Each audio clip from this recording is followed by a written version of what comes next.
The date is Friday, January 20th, 2017. I'm experiencing excruciating pain.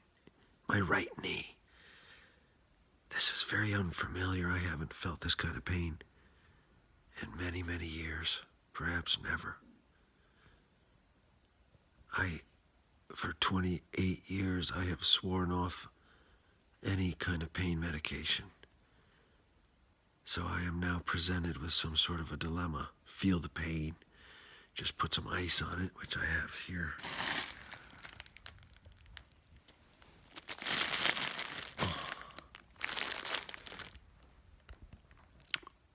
Or just continue to feel the pain. I'm choosing to feel the pain. I think too many of us now are just accustomed to taking pills like Advil or Tylenol to stop the pain. In essence, when you take a pill and you choose to block the pain, you're really doing nothing more than just shutting the fire alarm off while the fire is still raging. And I don't think that that's smart. Feel the pain. Not in a masochistic way, but just feel the pain. Acknowledge the pain. It's not going to kill you. And that's what I'm doing. I'm just going to feel the pain. I'll ride it through the whole night if I have to. Just feel the pain. It's really nothing more than a message, a chemical, electronic message being sent to the brain. It really is nothing more than that. You feel it as hurt and you are in agony and you feel like you need to stop it, but it's just a message. You're listening to a message and it's repeating itself over and over and over again. And because of the conditioning, early childhood that says don't feel pain, you need to take medication to stop it. It's wrong. You don't need to take medication. You don't need to take Advil. You don't need to take anything. Just feel the pain. Put some ice on it. And it goes away. There are many, many ways to naturally create your own endorphins, to combat or to relieve pain. One of which is to run, exercise. You don't have to break out the running shoes and run 5 miles. You could just go for a quick burst down the road. But my favorite way, the most magnificent way, is to just simply sing in the shower.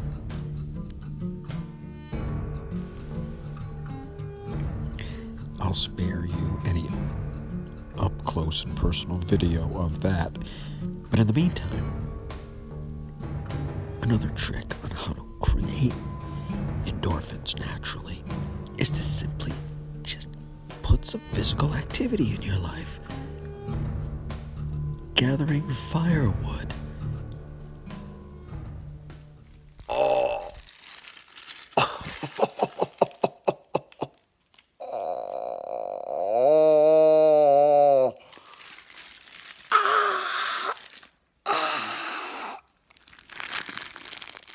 Oh, oh, oh, oh, oh.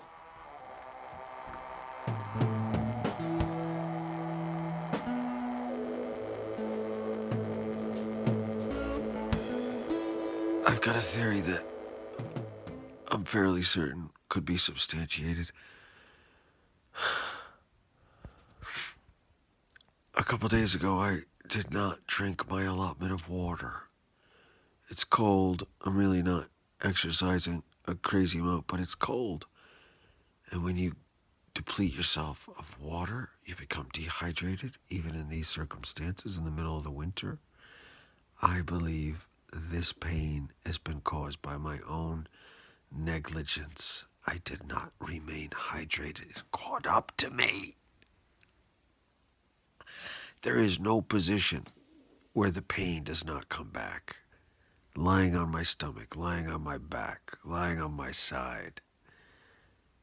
Even the ice only put a minor dent into it.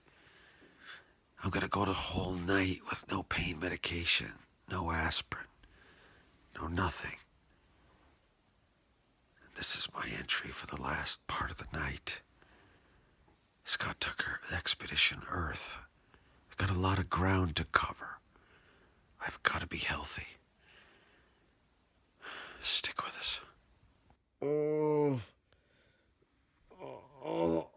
Pretty sure I was about 20 years old, maybe Oh my gosh. 21, 19. I just, all I remember was the dentist said, look, you gotta have 4 impacted molars removed. Oh. And I was naive. I had no idea. I just said, okay, whatever. Oh.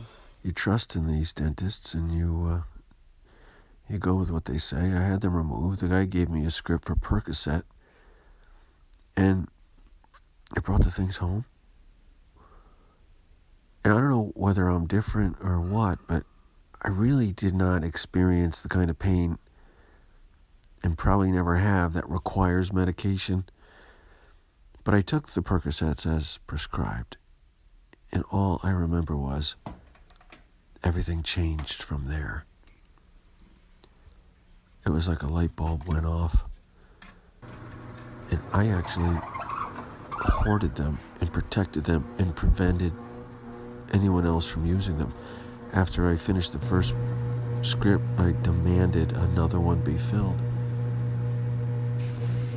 I turned into an instant junkie, like overnight.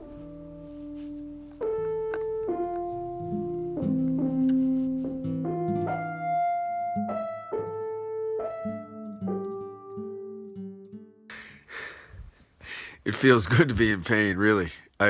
It's so foreign to be in pain. You're never allowed to be in pain anymore. You know, you've got ways around the pain, so you're just not in pain anymore. And then finally you're in pain, and it's actually refreshing to feel something like pain.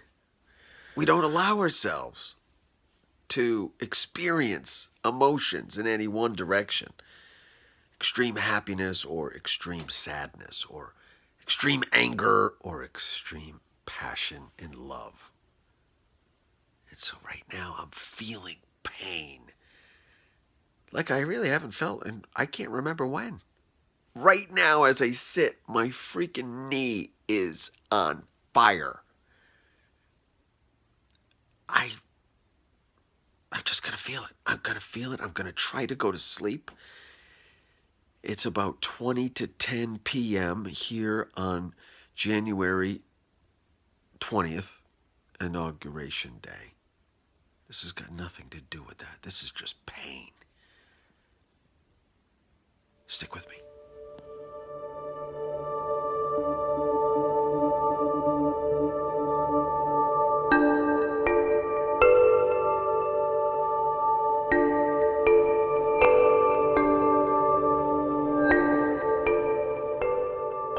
Eventually you begin to have these thoughts and you really start to take a look at what you're supposed to do and the emotions behind your motivations, behind what you're going to do.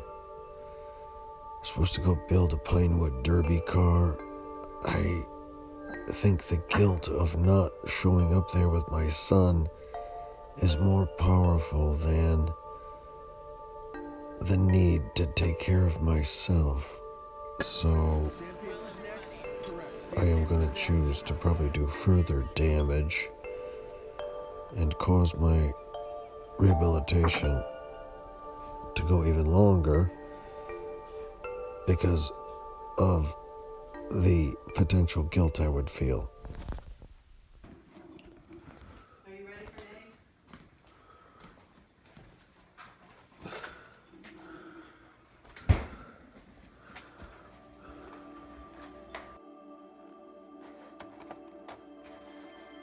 And when you think about it, guilt is really another source of pain.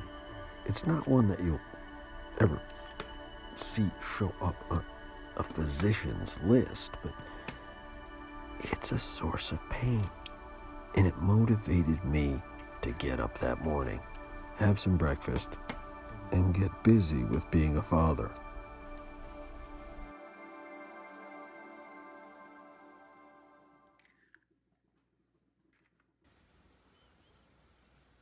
At some point last night, I remember thinking to myself, I'm not going to make it. I have to go get that ibuprofen. It was perhaps the most intense pain I ever felt. I think I may have passed out at some point because I really don't remember it ever subsiding. I just decided I was not going to take the pills.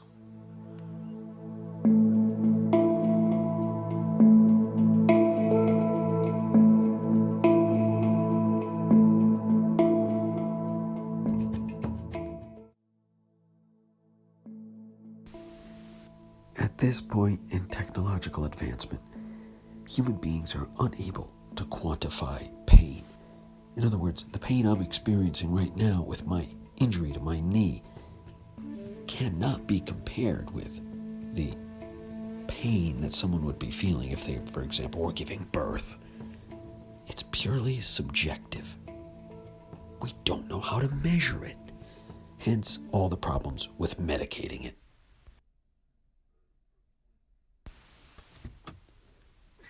I realize many of you are wondering, why doesn't he just take the ibuprofen? Go get some aspirin and shut the hell up. Well, the reason is, at one point in time in my past, I became addicted to other substances, other chemicals. And what I found was the best way to break away from that addiction was to swear off the usage of any mood or mind-altering substances. And I realize, again, it creates this sense of black and white decision-making that from time to time seems insane, but it is the mindset that is required. The Homo sapien mind is so adept at protecting the mothership, the body, from feeling pain. It has created addicts all over the planet, and the addiction issue is destroying us as a species. This is Scott Tucker, Expedition Earth. Stick with us.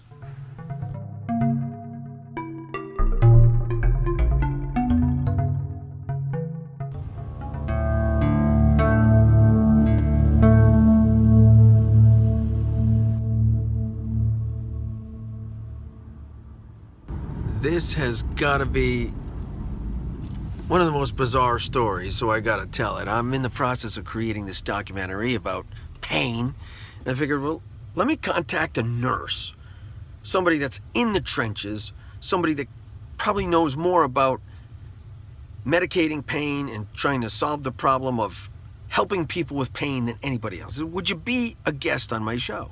And she said, no, I can't.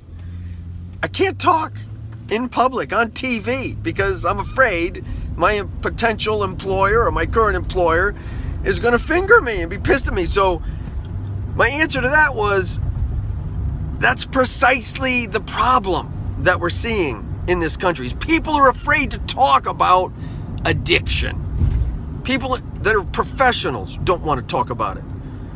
And hence, the story gets played out over and over again of people getting addicted, and nobody wants to talk about it.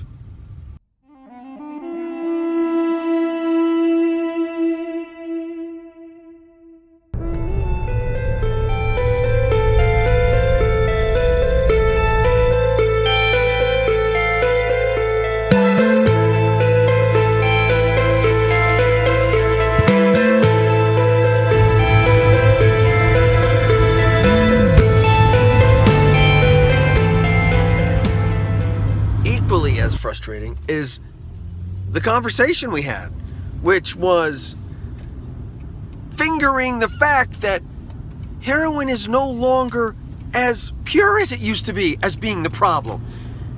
People get addicted to opiates when they go in for pain medication.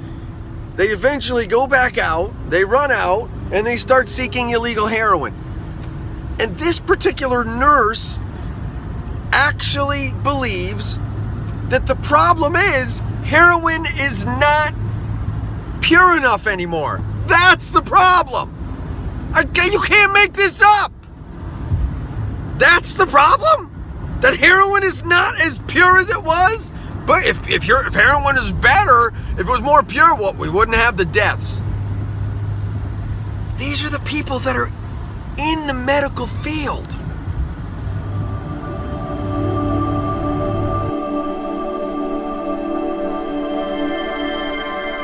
So you've got these giant hospitals, and we all know who they are, that are the incubation place. It's the origin point for many of potential addicts and now addicts, where they actually get the pain medication the first time for real pain. But we can't talk about them. Nobody will talk about it. It's like the elephant in the room.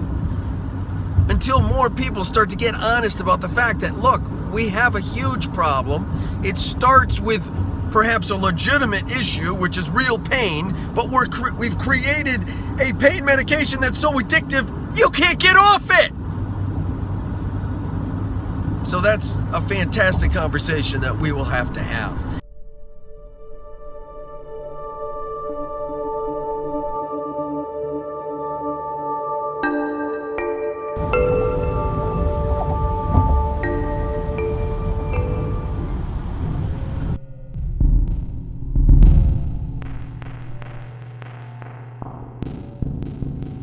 Say probably about 1986, maybe 87, somewhere within that 2-year period, I began experimenting with hallucinogens, and I tried acid, LSD,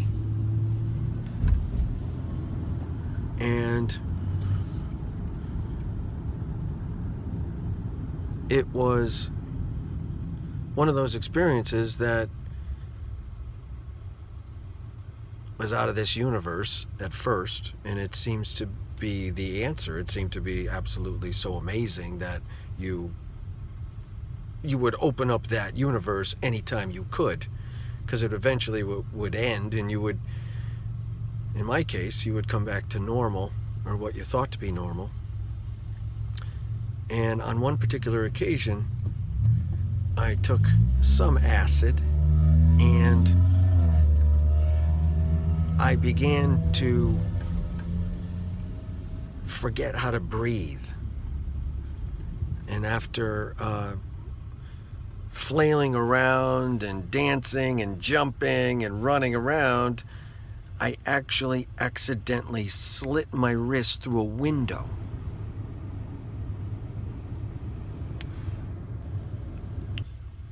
My hand went through a window in my house, and I still have evidence of the scar right there.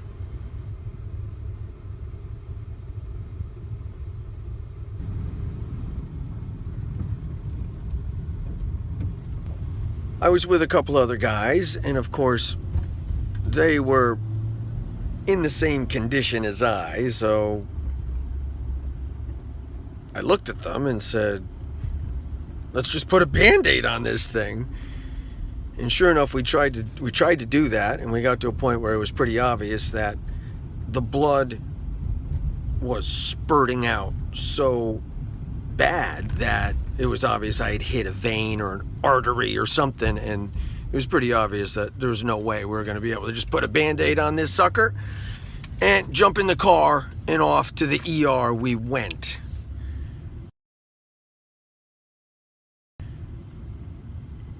We get in the car, I'm in the back seat, and all of a sudden I realize I have forgotten how to breathe. And just imagine the horror that's going through your mind as you're thinking to yourself, I forgot how to breathe. And I couldn't breathe. And I collected my thoughts and I collected myself just barely enough to then be tricked into this other world, which my eyes are wide open. I'm looking out. It's dark. It's night. All I see is purple black dot matrix.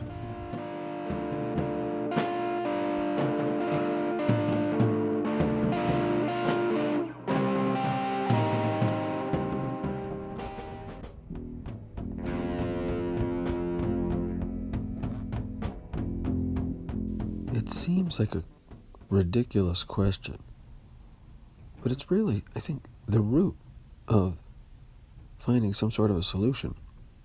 People are using drugs because they're trying to solve a problem. They have some sort of pain or perceived pain, and they don't know how to get rid of it. Our brains have the capacity of producing a thing called dopamine, which is incredibly effective at bringing about euphoria, happiness, joy, pleasure. And the theory is we have grown so adept at creating that pleasure with our own activities that at some point in your life you lose or you stop or you forget that you could make it yourself because you've dabbled in other substances. Some point to alcohol, others marijuana, as sort of this gateway or opening point into convincing your brain that you don't need to do it naturally through running or exercise or other means. One day people wake up and they have lost the capacity to create the dopamine on their own. Which leads us back to the process of evolution. Our brains have grown so big in capacity. Our ability to handle all of this brain power hasn't caught up yet.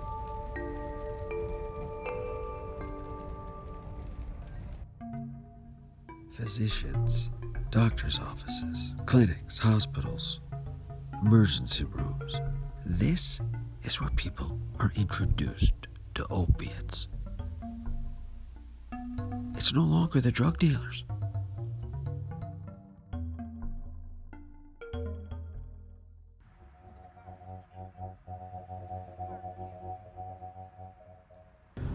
Good morning, everyone. Hi, Scott Tucker here with Expedition Earth. Welcome to my press conference on how to end the opiate addiction problem here in not just Connecticut, but all over the world. Step one, eliminate and cease the dispensing of any opiate medications, both for pain in hospitals, doctors' offices around the entire country. It is now officially banned. Okay, you cannot dispense any more opiates. That's synthetic opiates or natural opiates. It doesn't matter, either one. For those of you that are in serious pain, listen, I'm sorry. You're just going to have to suck it up and deal with it. And for those of you that will be extremely angry, just think of it this way. You're taking one for the team. Too many people are dying because they're becoming addicted to opiates, so we're going to simply just stop the opiate disbursement. That'll be it. Questions? Any questions? Fantastic. That'll be it. Thank you.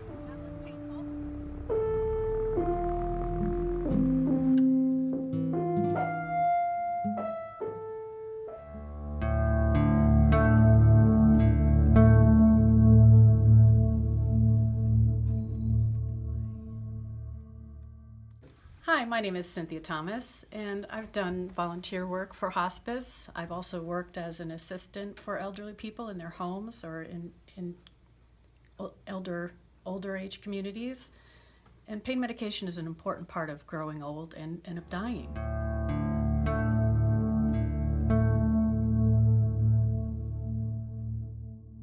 Primarily, it's used to calm the patient down. Dying could be a very painful process. And especially if there's cancer, there's what they call cancer pain, which I can't even imagine what it is, but apparently it is the most horrible pain. These people can suffer it for years. So these medications have to get out to the people. That's what it's for people to take. And the fact that it's on the street is disturbing enough, but what would disturb me and a lot of other health caregivers more would be to see those drugs taken away. So I guess it's safe to say that I may have overstepped my bounds a bit with a call for the elimination of all opiates and any synthetic derivatives of them. The sick, the dying, the people that are extremely stressed out need the pain medication. Well, one of the women that was up in Middletown had cancer of the mouth. So she had just had her tongue removed. Not her entire tongue, just most of it. And her husband was there with her visiting, and this woman was pretty elderly. She was in her 80s, to be sure. They were married a long time. And it allowed her to rest comfortably, and it allowed her husband time to be with her and not have to witness her in so much pain. Although even with all the medicine she was given, she was still in pain. And pain medication is so vitally important for people who are dying and are in pain. It's not the same kind of pain that you or I really can compare it to. It's a whole other level, and a lot of times they'll give it to patients to calm them down because dying is scary.